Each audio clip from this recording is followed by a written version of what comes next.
We all have our own ideas as well as ideas shared by others about foods, what we should eat, what we should not eat, and why we should eat certain stuff, what we should not do, all these kind of things. So in this video, I would like to address some of the food myths that I come across from my clients, friends, and family nowadays. So to start with, what I have been hearing these days a lot is carbohydrates is so bad for you, sugar is so bad for you, fruit is bad for you, irrespective of what your health condition is. So I want to address this carbohydrates, the concept of carbohydrates. Talking about carbohydrates, carbohydrates are one of the essential nutrients most of us need to provide us with the energy that we need to perform various tasks during the day, or even to stay alive during the night, because we still need glucose while we are sleeping. Carbohydrates are the source of glucose, as in when we eat carbohydrates, our body or different mechanisms in the body converts it to blood glucose, and that is what is used to provide energy for various systems to function smoothly in the body. So carbohydrates really are not bad for you, they are in fact essential. However, carbohydrate sources can be a little difficult to choose between, because there are certain carbohydrate sources that in the long term or excessive usage of those can lead to health difficulties. For example, carbohydrates that are too simple, as in very close to be converted to glucose immediately, and carbohydrates that are not attached to anything else. For example, carbohydrates that don't have a protein binding with them, or that don't have a little bit of fat with them, or that don't have fiber with them. These are the kind of carbohydrates that are not very healthy for us. A simple example of this is maida or refined wheat flour, and also plain white rice or white rice flour. So these are all kind of pure starch forms that can immediately be converted to glucose in our blood. Other examples can be your sugar, different kinds of sweet stuff, like, they're not naturally sweet like fruits, but extracted from something else, as in a little bit of processed. So the processed sugars can be sugar, it can be jaggery, it can even be honey when consumed in large quantities. So these are all the carbohydrates that we need to be very careful about, because they don't come with added protein or naturally occurring protein bound to them, or naturally occurring fiber bound to them. They don't even come with this vitamins and minerals along with them. So we need to be cautious of the amount of such not so great carbohydrates included in our diet. Then what kind of carbohydrates would we be, or then what kind of carbohydrates should we be including?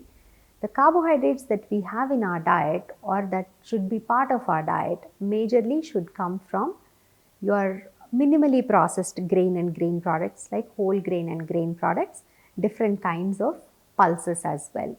For example, minimally processed wheat, as in whole wheat atta or whole wheat flour, multigrain flour, and different kinds of millets, millet flours, as well as millet grains as such, polished and slightly unpolished.